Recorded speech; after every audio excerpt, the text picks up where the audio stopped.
Hey guys, it's Josh. Welcome to the show. So since in a couple days it'll be 2015, I thought that today I would do a list of a bunch of movies that I'm looking forward to in 2015, and really concise reasons why. I'm going to try to be really quick and concise on these because, like I said, there's a lot of them. I'm also going to try not to slur my words too much or slow them down or lose train of thought or rabbit trail or anything too much, but I'm also going to be trying not to fall asleep because I'm stupid tired, so we'll see how it goes. So I'm just going to jump right in. The first one I'm looking forward to a lot is Mordecai with Johnny Depp.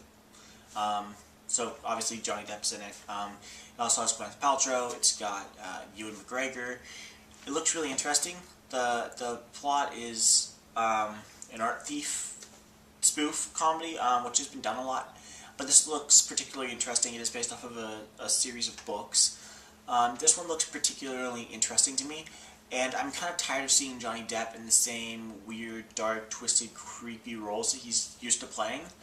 And it seems like he just kind of plays the same character in everything, either Captain Jack Sparrow or his Tim Burton character, and he's kind of lost passion for acting.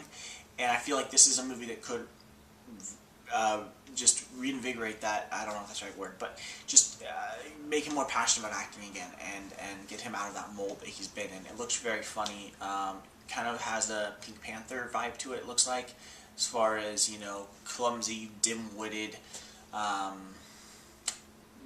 guy thrown into a situation where he doesn't really belong, and lots of slapstick humor and stuff like that. Looks pretty funny. The next one I'm going to talk about is called Focus. It's a new drama with Will Smith and Margot Robbie. And basically he's a con man, and he takes Margot Robbie under his wing, and things get complicated when they begin an affair, and things kind of go from there. This is a storyline that is a little bit cliche, which doesn't thrill me. However, after watching the trailer for it, it actually looks very, very interesting, and I feel like it could... another person I really like, Will Smith, who's just kind of, again, become kind of stuck in his acting career, that this could really revive his acting career, putting him into something that's a little bit more like what he used to do before he became Mr. Family Man, which sounds terrible, and I love that he became Mr. Family Man, but he has... his quality in films has dropped noticeably recently because of trying to always stay perfectly clean, nothing questionable, and turning down scripts because of that. So now this is a chance for him to kind of break out of that and have a role kind of like what he used to do. It looks really good. Definitely worth checking out. The next one I want to talk about is a film called The Lazarus Effect, which has, again, a plot that is not necessarily the most original, but looks very interesting to me. It's a film about a group of college students who discover a way to bring the dead to life. The plot itself is, at this moment, not very well explained. So we don't really know how original or unoriginal this film will be. But what we do know is that it has a strikingly good cast. From Mark Duplass, who is from Safety Not Guaranteed and The League. Safety Not Guaranteed is one of my favorite indie films of all time. It's got him and Audrey Plaza. It's really, really funny. It's got a good balance of drama and comedy. If you haven't seen that, check it out. But Mark Duplass is a really good actor, and he's very funny. It also has Evan Peters, who is from American Horror Story and Kick-Ass and X-Men Days of Future Past. He's a really good actor. And then Olivia Wilde, of course, is in it. She's from House, Drinking Buddies, Cowboys vs. Aliens. She's very talented, and Donald Glover is in it. He's from Community. It looks really interesting to me. I'm not entirely sure why. It pretty much has to do with the cast, because it's a very different cast. Olivia Wilde and Mark Duplass have worked together before on Drinking Buddies. But the rest of the cast is a very interesting cast, but it's very talented people. Alright, the next one I want to talk about is a film called Chappie. Chappie is a film about basically a robot with human emotions, and I don't feel like I can say much more than that. It's a really interesting premise. It's a premise that's been touched on a lot, but this specific film looks very, very well done, very emotional, and like it really kind of did something new with that thought process. So it looks really interesting. The next one is Cinderella. Again, I don't feel like it needs a whole lot of explanation. I absolutely love this new wave of Disney-acted dark fantasies, you know, Maleficent and Into the Woods and now Cinderella. I think that they're very well made. This one specifically I'm really excited for. I'm excited to see Helena Bonham Carter as the fairy godmother. She looks very interesting as a fairy godmother in the trailer, and the way that they designed her and her outfit and her hair and her character looks very interesting, and I'm excited for it. And the movie itself looks like it'll follow closer to the Grimm's fairy tale and be pretty interesting. This next one is one that I'm actually really, really excited for. Above almost any other movie on this list is a movie called True Story. Now, fair warning, the movie is rated R for scary images and language. I don't know what the content in it will actually be like. What I do know is that it's made for adults. But it's a film called True Story. It's got Jonah Hill and James Franco, but it's not a comedy.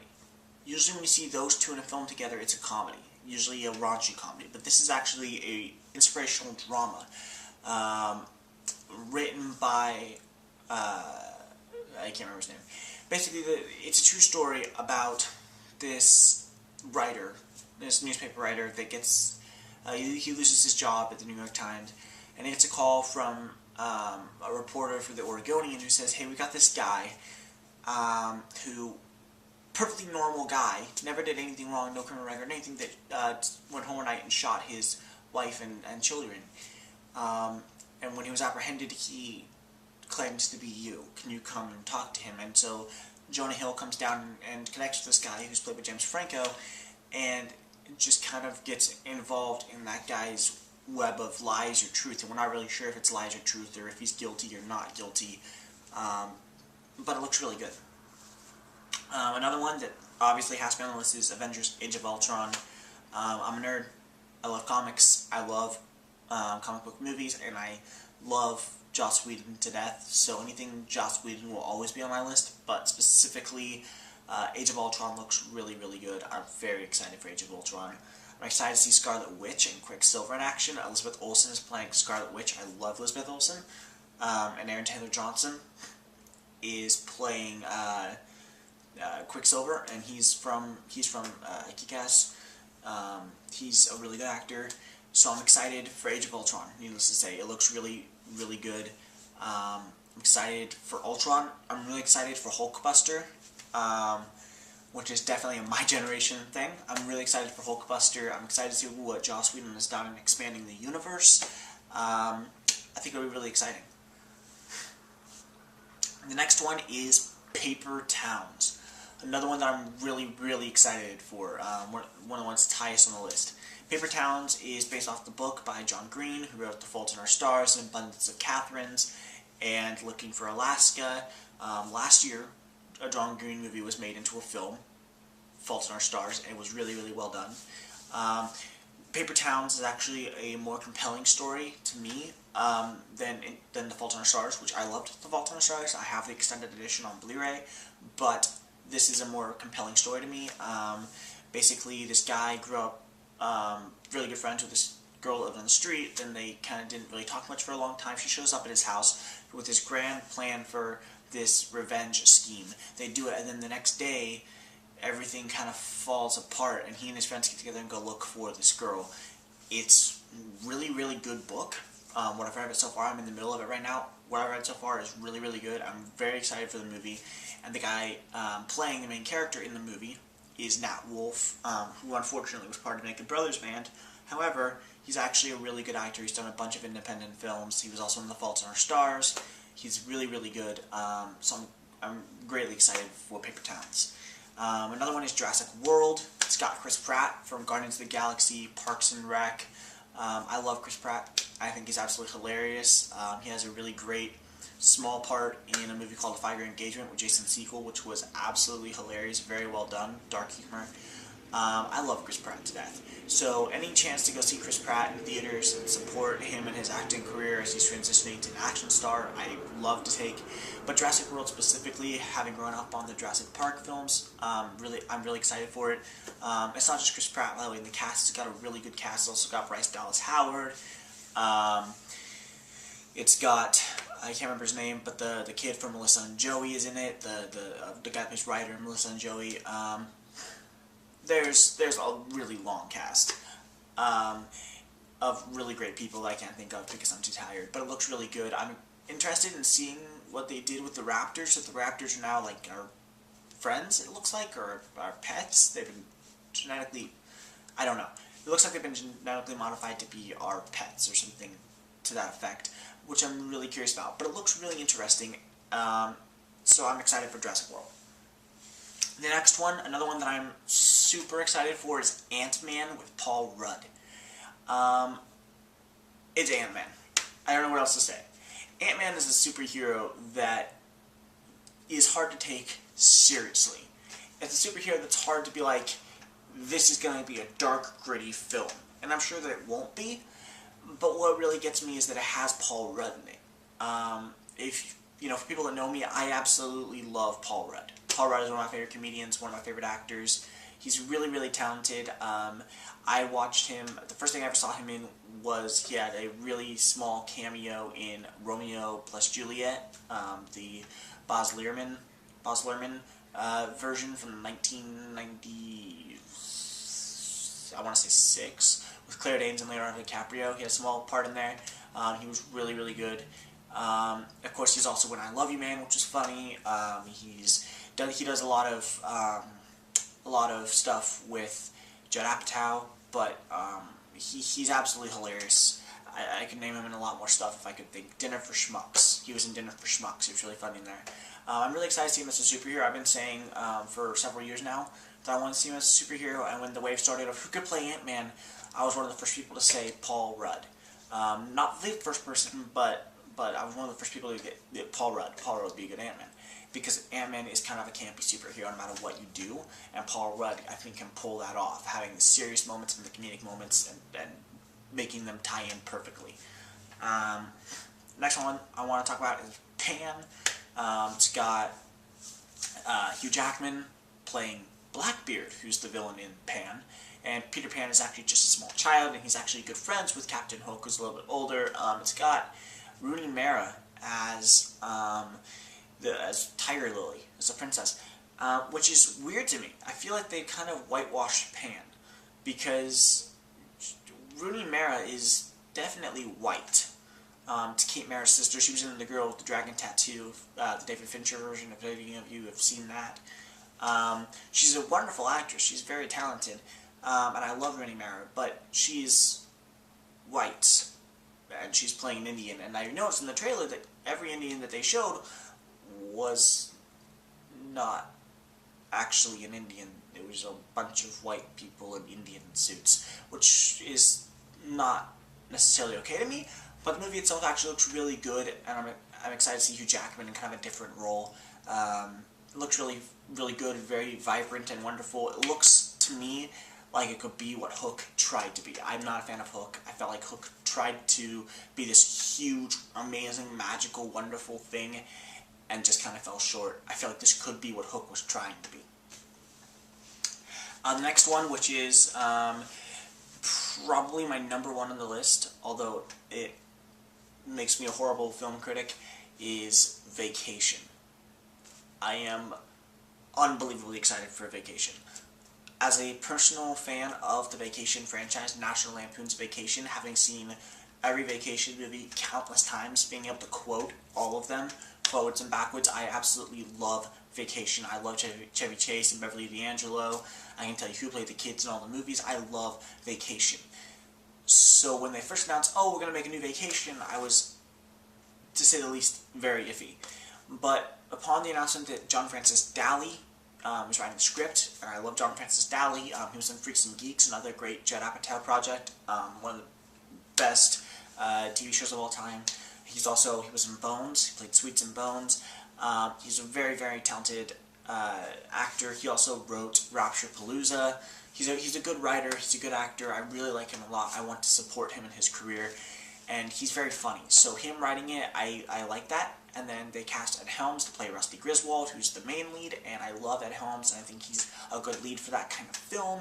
And they also brought back Beverly D'Angelo and Chevy Chase as Clark and Ellen. So I think it'll be interesting. It's kind of a reboot, kind of a sequel. It's like in between. But I think it'll be really good, and I'm very excited for it.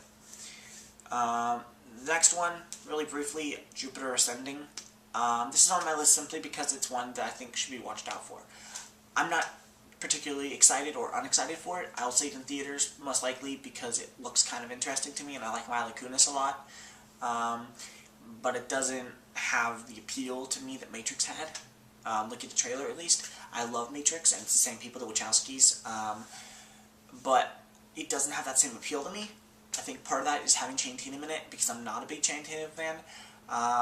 That being said, there's several Channing Tatum films that I like. 21 Jump Street, 10 Years, She's the Man. So, I don't know. I think it's one to look out for, because with it being Wachowskis, and by looking at the trailer, it could either be really, really, really good, or just absolutely terrible, and I'm not sure which one it'll be. But it's one to look out for. The next one is a really, really interesting looking film. I'm not quite sure if it's actually made for children or not, but it's called White God, and it is basically about these dogs that are all sentenced. Every dog is sentenced to go to the pound, and this one little girl tries to save her dog, her pet dog, from having to go to the pound. Eventually, gets sent there, and the dogs all break out and decide that they're going to violently avenge themselves against the white gods, against the humans. And that little girl is the only girl that can stop it. Which is a little bit of an overkill plot, but it looks very interesting. It sounds very interesting. It's not a plot that you see much of humans and dogs fighting in the movie. Is kind of a weird concept. You know, of course, it was cats versus dogs, or cats and dogs. But this is kind of a different take, and it looks very interesting to me. The next one is Serena, which is a really quick one to talk about. It's a drama set in the early 1900s. It's got Bradley Cooper and Jennifer Lawrence. I love both of them. It looks like it could be a really good period piece. Sounds very interesting. She tries to kill people. Anything with Jennifer Lawrence is trying to kill people and be vengeful. That's a very emotional drama. Naturally is basically Oscar bait. Looks really good. I'm excited for that one. Definitely a must-see. Okay, the next one I want to talk about is Rock the Casbah. I'm not sure how to say that word. It's got Bruce Willis and Zooey Deschanel, and basically Bruce Willis is a washed-up record label person, band manager, there we go, band manager, who loses his last client, stranded in another country without a passport or anything, and he accidentally finds this girl with a beautiful singing voice played by Zooey Deschanel, and convinces her to enroll in what is basically that country's American Idol. I love Zooey Deschanel. I love Zooey Deschanel's singing. I love her acting. A chance to see Zooey Deschanel on the big screen is a must. Bruce Willis is also really, really good, and the plot is very interesting and pretty original. So I think that'll be really exciting. The next one is Tomorrowland, and I don't have much to say about it.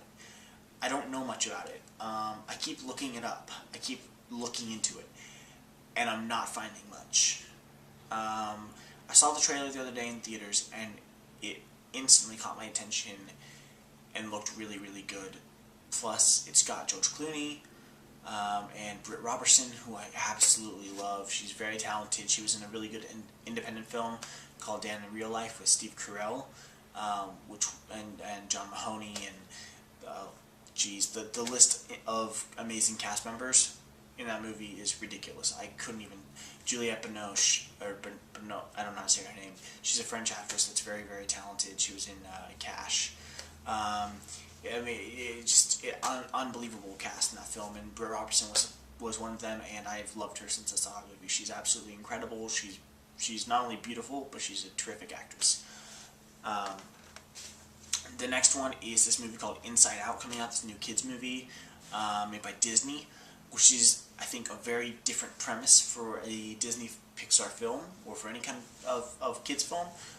It's something I haven't seen before, which is the emotions inside of a kid's mind, basically. So you have really good actors voicing, anger and sadness and happiness and different emotions, which just sounds really interesting to me.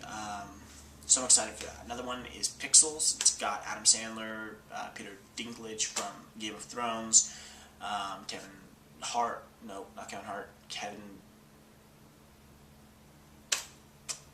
I can't remember his name. From Paul Blart and Saturday Night Live and Grown Ups and a billion other really good movies that I own that I can't remember the name of. Kevin James, there we go. It's got Kevin James. And just that's another one that's got a really long list of really good cast members. Based off of a really cool short film, French short film, where 80s style video game characters attack New York City. That's what this movie's about. 80s style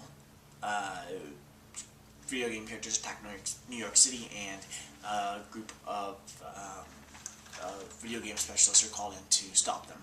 It's kind of a goofy premise, but it sounds like it could be really fun. So I'm excited, and the short film was really good.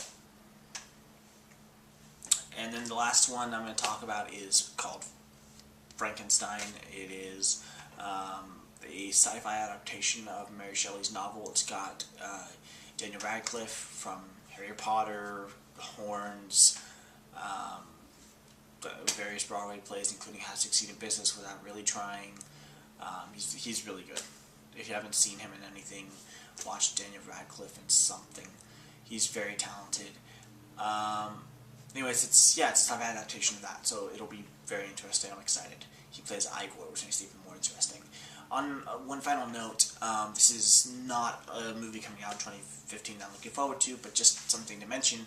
There's a TV show coming out in 2015 that looks really interesting that I think people should check out, called Star Wars Detours. It is a Adult Swim-esque show. Basically, it's a cartoon Star Wars show that spoofs Star Wars, but is actually made by George Lucas. Basically, where they show the mundane lives of the main characters of Star Wars between the major events shown in the films. It's got a really cool cast. It's got Seth MacFarlane, who I'm not a huge fan of, but doing voiceover, he's very talented. It's also got Zachary Levi, who is one of my heroes, so one of my all-time favorite actors. It's got Felicia Day. The list is really long. Go ahead and look it up. It looks really funny. I'm very excited for that to come out. So that's my list. I'm sorry this video was so long, but I hope you enjoyed it. I hope you check out these movies. I hope you like, subscribe, and share. And tune in next week. Thanks.